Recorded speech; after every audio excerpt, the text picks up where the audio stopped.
So, packen wir noch mal kurz aus in so eine Schachtel Kinder. Ich habe ihn in Rot, iStick Basic. Dann haben wir den Clearomizer. Was heißt der? Steht hier drauf, GSR 2. Dann empfiehlt sich, sowas im Doppelpack zum kaufen. Warum? Der hat zwar 2300 mA eine relativ lange Betriebsdauer. Ihr braucht eigentlich, wie man früher immer gesagt hat, wenn man einsteigt, vom Raucher zum Dampfen, und ihr testet sowas in einem Laden und ihr seid zufrieden mit dem, da sagt okay, da können wir schaffen damit, dann besorgt euch 2 Geräte, ja, damit ihr eins immer im vollgeladenen Zustand habt. Weil, eins muss ich gleich im Vorab sagen, es gibt für die Gläser, das ist ein Echtglas, Pyrex-Glas, die gibt es nicht, die Gläser. Weil so ein Clearomizer kostet je nach Shop zwischen 9 und 12 Euro. Da müsst ihr jetzt schauen in Deutschland. Wir haben jetzt zum Beispiel einen Adapter dabei für für so E-Boot-Geräte. Das sind andere Clearomizer, die wo nicht einen 15er haben.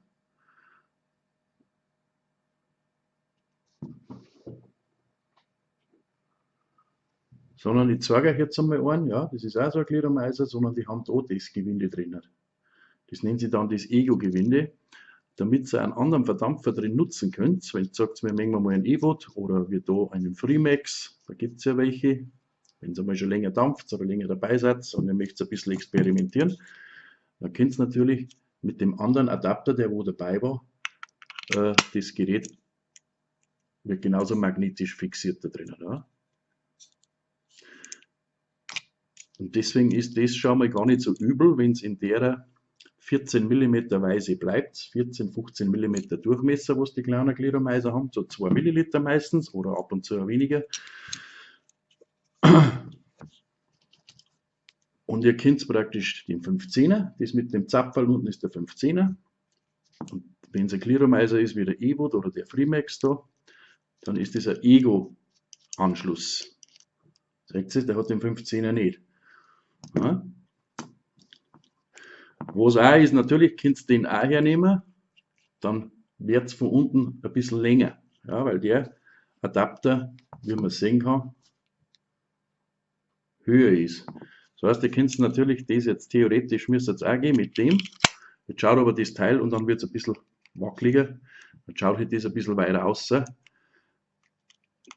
Also da gibt es viele Möglichkeiten, wie man das nutzen kann. Aber vorgesehen ist natürlich für einen 15er der kurze Adapter, für einen 15er. Beide sind magnetisch und dann ist der da, dann schließt der da schön ab. Ja. Der Akku ist fest verbaut und ihr braucht nichts in dem Sinn einstellen. Ihr müsst nur eins einstellen. Wenn jetzt ein Einsteiger sagt, was muss ich einstellen? Ihr zieht es da dran und stellt euch einen Luftwiderstand ein, weil diese Clearomizer haben da eine Luftverengung. Eine Airflow Control, abgekürzt AFC nennen sie das. Seht ihr es? Beidseitig sogar. Und da könnt ihr euch das einstellen, wenn ich den jetzt ganz zu mache, ganz auf klein, dann habt ihr einen starken Zugwiderstand. Ganz schließen tut er gar nicht einmal, wenn ich das richtig sehe. Da ganz zu mache,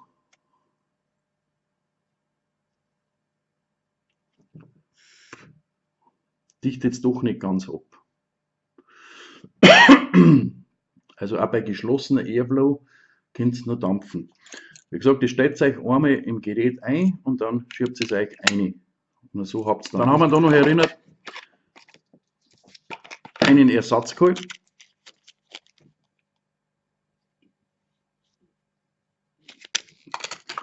Ein USB-Kabel, Ladekabel und eine Bedienungsanleitung.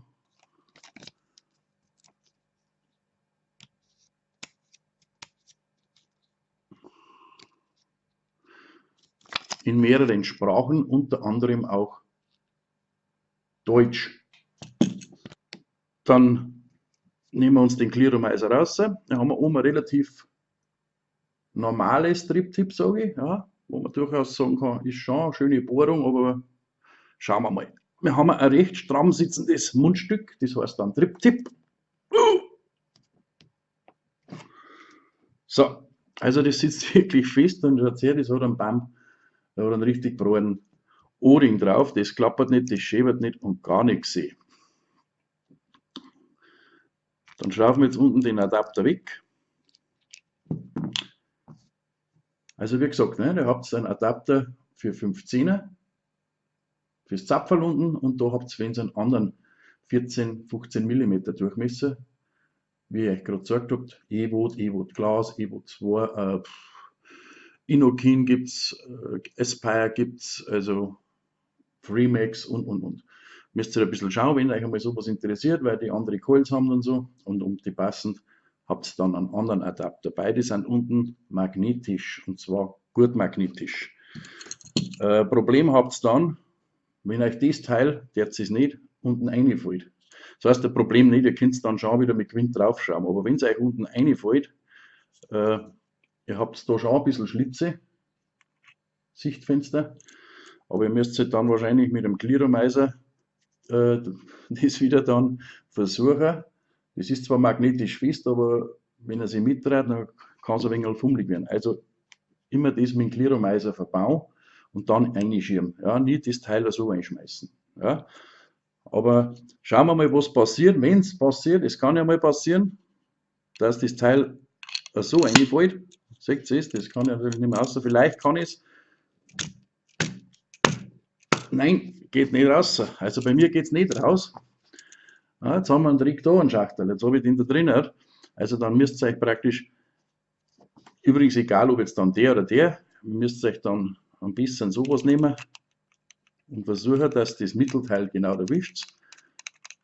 Dann schraubt es ihn da an und dann zieht es ihn wieder raus. Ja.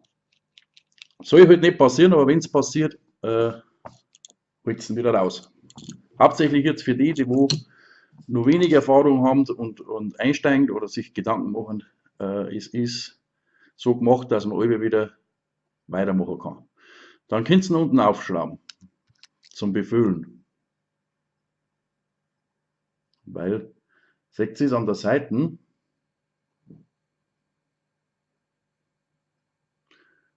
ja, in der Mitte haben wir unsere Luftführung, da darf nichts rein, da darf nie ein Liquid rein, das muss man auch öfters einmal reinigen, durchspülen mit Wasser. Und an der Seite habt ihr zwei so Dinge. Und da holt ihr euch eine Flasche rein, bis da unten hin.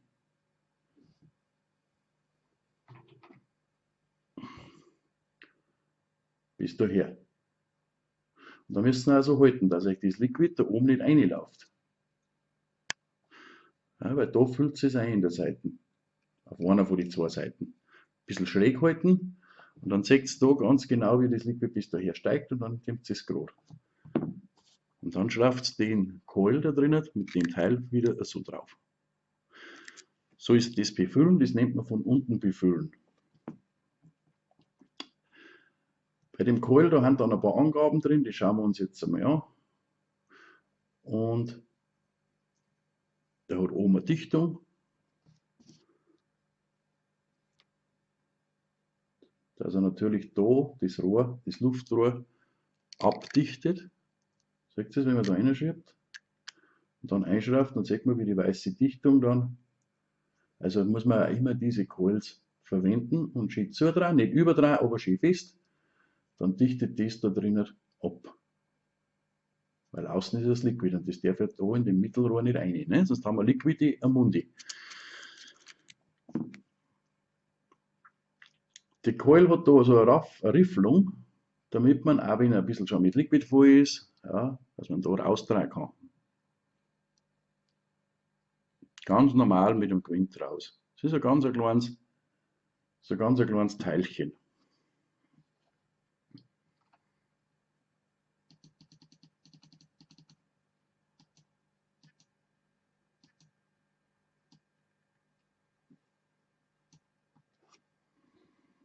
Und das ist wirklich ein ganz kleines Putzerl.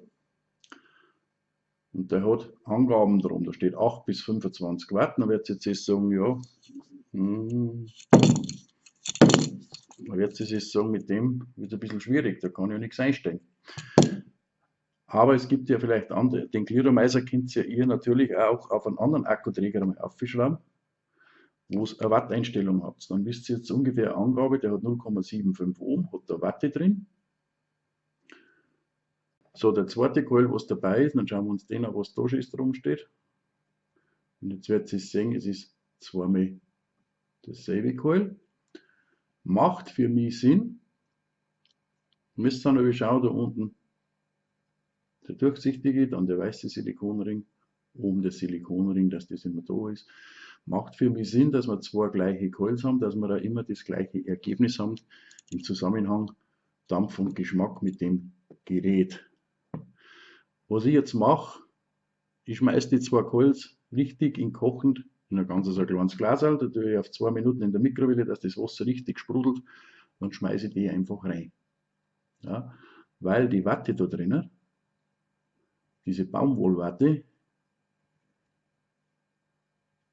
weiß ich nicht, wo die herkommt, weiß ich nicht, ob da Staub drin ist, Bazillen drin sind, Bakterien drin sind, wie das verarbeitet worden ist, das wissen wir alle nicht. Und was auch sein kann, mir hat nämlich wieder einer erzählt, genau mit dem Gerät, er hat den Coil richtig schön ansaugen lassen von der Seite, hat den Tank befüllt, hat ihn dann noch 15 Minuten stehen lassen und trotzdem hat er gekokelt. Weil, wenn die Watte da drinnen, die Selbstwickler, wo da ein bisschen länger dabei sind, die wissen das, wenn man die Watte an manchen Stellen zu sehr verpresst, dann kann das Liquid nicht durch. Mit dem kochend heißen Wasser, wenn es das ins Glas natürlich so richtig zischt, dann wird die Watte wieder aufbludert und wird wieder ein bisschen lockerer. Wenn da eine Verkrustung schon drin sein soll oder eine zu sehr verpresste Watte drin sein soll, dann kann ich das wieder lösen. Hab den Vorteil, kann dann das Liquid gleich in den Tank gehen, den Coil einschrauben, zusammenschrauben und kann dampfen. Hab den Nachteil, hab vielleicht die ersten 5, 6 Züge Wasserdampf und keinen Geschmack. Hab aber wieder den Vorteil, ich hab kein Kokeln. Kokeln heißt dann, wenn in dem Draht da drinnen zu wenig Liquid ist, weil die Watte das nicht fördert, und ich verkokelt mir, oder ja, ich verbrenne mir eigentlich schon fast, muss ich sagen, oder zumindest singen wir es an, die Watte. So, und jetzt kommt es darauf an, wie stark das ist. Wenn ich es gleich merke und ich kriege ihn dann wieder zum Laufen, weil ich danach in Klo das Wasser schmeiße, dann kann ich den Coil retten. Aber in der Regel ist es so, Watte, die wo mal angesenkt ist und ein bisschen schwarz oder braun ist, die stinkt halt einfach. Und das wirst wahrscheinlich, wenn du das übersägst, nicht mehr wegbringen. Das heißt, der Coil ist am Ende. Ja, kannst du neu rein. Und deswegen mache ich das generell, egal ob bei dem Hersteller oder ob das ein Evo ist oder Aspire, das mache ich. Ja. Das gebe ich aber als Tipp gern weiter. Manche nehmen das gern auf, manche sagen, mir ist das wurscht. Muss jeder selber wissen. Aber die Vorteile überwiegen für mich und ich habe seitdem bei so einem Gerät nie wieder einen kugelnden oder einen stingenden Coil gehabt. Ja, es gibt nämlich auch mal Coils, die wo noch scheiße schmecken. Ich sage es wie es ist, weil irgendwelche Stoffe da in der Watte drinnen sind. Irgendwo in China im Hinterhof gelagert. Weiß ich nicht. Das wissen wir alle nicht. Ob das so lebensmittelecht die Baumwolle da unten verarbeitet wird oder ob da nicht Konservierungsmittel reingespritzt werden und. Da redet alle keiner drüber. Okay? Ja, also ich hoffe, dass es jetzt ohne dass recht viel aufsteigt, aber jetzt seht ihr es selber, jetzt zeige ich das einmal kurz. Geht einmal ein bisschen runter. Das ist jetzt ungefähr 2 Minuten aufgeheizt und dann schmeißt die Coils einfach rein. Seht ihr, wie die Luftblasen aufsteigen? Ja, also wie gesagt, immer das Wasser zuerst weiß man, aber nie die Coils und dann im Mikro. Das ist Metall, das ist klar, gell? Nicht, dass da was passiert. So, und die lasse ich in der Regel dann 2, 3 Minuten drin hat, ja, dass das richtig ein bisschen einarbeiten kann. So, und dann haben wir das Wasser jetzt noch heiß. Ich mache das jetzt ein bisschen schneller, waren jetzt einmal so 20, 30 Sekunden. Einen Coil hole ich jetzt raus. Dann machen wir das jetzt, wenn es mir dann heißt, wie trocknet man den dann, wie machen wir das natürlich jetzt heiß. Muss ein bisschen aufpassen. In dem Fall macht es nichts, ihr braucht es nur da in der Mitte in das Löcher rein. Ja, ja, nicht mit einem Tuch nehmen und die Wattedrucker machen. Nein, die Watte, die wird ja später auch noch mit dem Liquid. Ja. Die Watte weiß jetzt schon, wo es lang geht. Ja.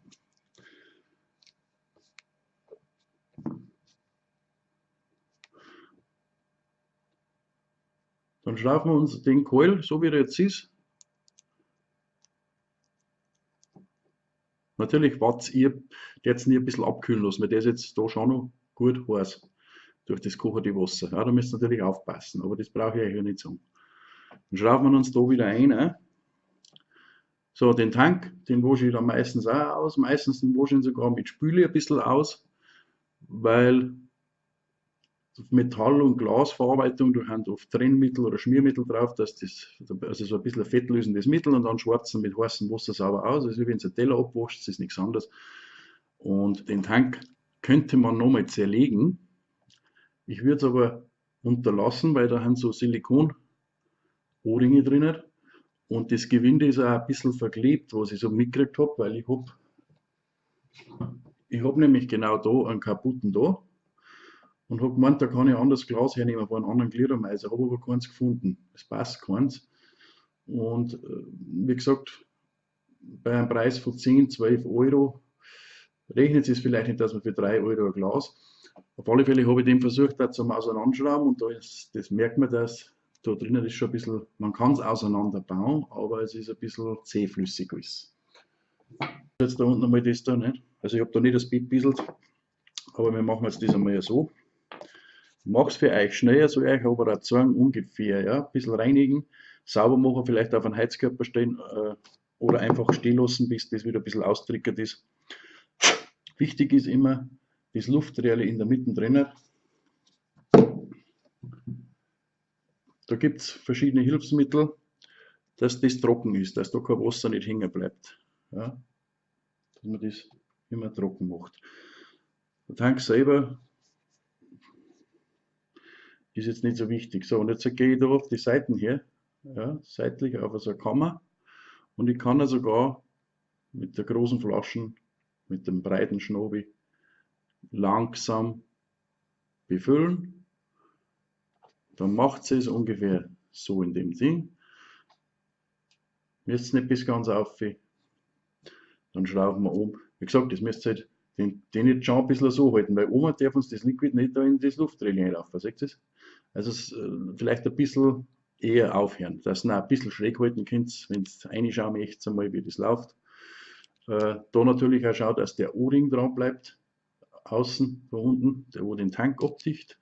Wenn ihr mal reinigt, aufpassen, immer ein bisschen vorher das Gerät anschauen. Wo ist ein Dichtring? Kann man die oben tun oder aufpassen, dass die nicht beim Waschen im Waschbecken oder wo auch immer auf einmal davon schwimmen. Und dann drehen wir ihn um. Und jetzt werden viele sagen, ja, warum steigen keine Blaserl auf? Es wird schon nur mal ein Blaserl aufsteigen, aber warum nicht mehr so viel? Genau, weil der Keul schon richtig voll gesaugt ist. Also das war jetzt ein bisschen auspacken, ein bisschen anschauen, in Betrieb nehmen. Das Einzige, was mich halt stört, das heißt stört, wenn man so ein bisschen so umeinander tut. Aber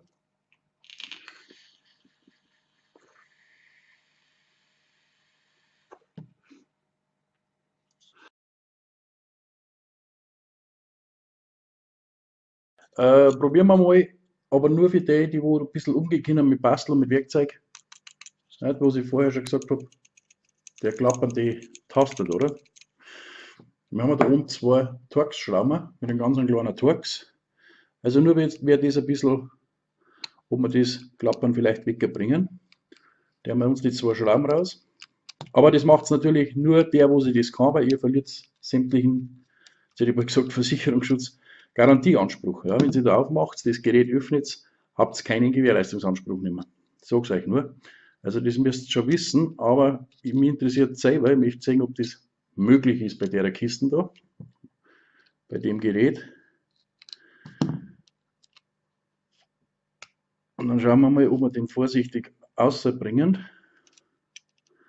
Und zwar halten wir da immer, dass der Taster nach unten schaut, dass wir oben eventuell mit der Elektrik ein bisschen drüber gehen können. Und wenn es nicht geht, dann lassen wir es bleiben. Wenn es geht, ob das reicht von einer Seite zum Öffnen.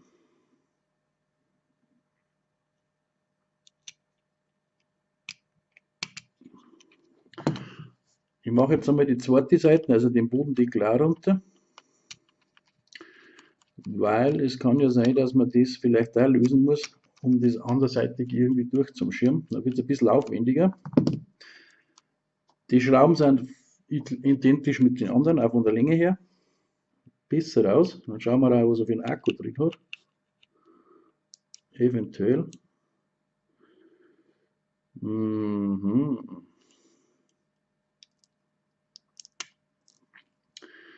Also aufpassen, da ist ein Isoliermaterial drin, dann sieht man da die Verkabelung schon. Und da liegt der Akku. Für die Bastler, die wo irgendwann einmal sagen, wenn der Akku weg ist, also alle ist, dann kann man sich eventuell da einen neuen einbauen. Dürfte in der Regel kein Problem sein. Frage an mich. Das Gerät vorher immer ausschalten, ja. Weil ihr kommt da auf den Taster her.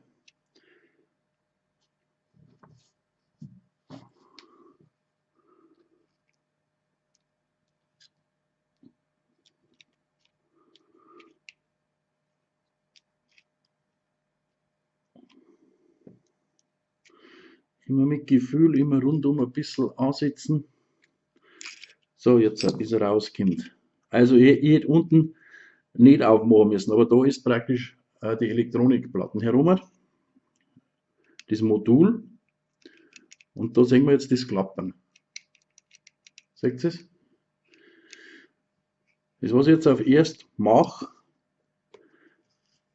die Isolierung vom unteren Deckel dort, die tun wir natürlich wieder gefälligst da auf den Akku hin und wir befestigen wir den unteren Deckel gleich. Also den braucht es nicht aufschlagen. Ja, könnt ihr euch, das reicht der obere Deckel. Ihr müsst halt nur langsam und mit Gefühl einarbeiten und nicht wie ein Stier da reinrumpeln. Dann habt ihr da, dann könnt ihr die obere Platten und dann können wir was reinfieseln und das Klappern vom Taster vielleicht ein bisschen zu unterbinden. Schäbern tut aber der jetzt da drinnen. Und warum schäbert er? Da haben sie, schaut mal das Ringerl an, was sie reingemacht haben. Wir kennen die ersten E-Boot-Coils noch. Seht ihr, die haben da auch so ausgeschaut, die Kappel. Also, das hängt natürlich mehr oder weniger in der Luft. Das muss man mal so sagen, wie es ist.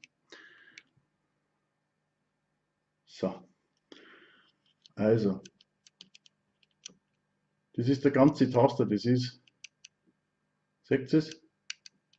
Und Schäbern, die Gummilippen, die bringt natürlich gar nichts, weil das auch schmal ist. Normal soll der Gummi da drin, das Silikon soll so stark sein, dass das da ein bisschen angedrückt wird. Schäbern tut das Metallklammerl, das da, weil es aufs Gehäuse schäbert. Das heißt, ich werde dann draufdrucken und werde dazwischen ein ganz normaler Klebestreifen reinpicken. Mehr mag ich nicht. Also, das mache ich aber jetzt hinter der Kamera. Genau da, jetzt, wenn es dann die Klammer zurückgeht, jetzt geht es zurück, seht ihr es und dann schäbert es da an. Da genau, wo die jetzt schäbert, oben das Eckerl, wo der Spiegel kommt, wo es ein wenig spiegelt, da tue ich ein ganz normales Malerbandel, ein Eckerl hin, oder könnt ihr auch durch einen Teser hinmachen. Nehmt ein Pinzettel. So, jetzt, in dem Fall, bei mir reicht sogar eine Seite. Ja, die druckt so dick auf, dass er nicht mehr klappert. Ganz einfach, ordinär. Er muss nur, die Klebeseiten muss unten sein, dass euch das Papier da drin erhält. Das muss praktisch nur da, seht ihr es? Da drinnen sein.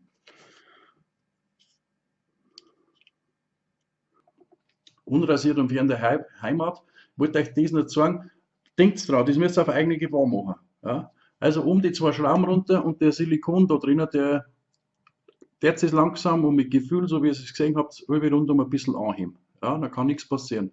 Dann drückt ihr den Taster rein, nehmt euch ein Stickerl von so einem Klebebandel, ein bisschen länglich, drückt den Taster rein und dann schiebt es aufs Gehäuse und jetzt ist euch außen natürlich zuschneiden, dass man es nicht sieht. Und schon ist das Schäbern ist weg. Das, was jetzt noch schäbert, das ist der Cliro. Merkt ihr es? Der da drinnen. Der schäbert ein bisschen.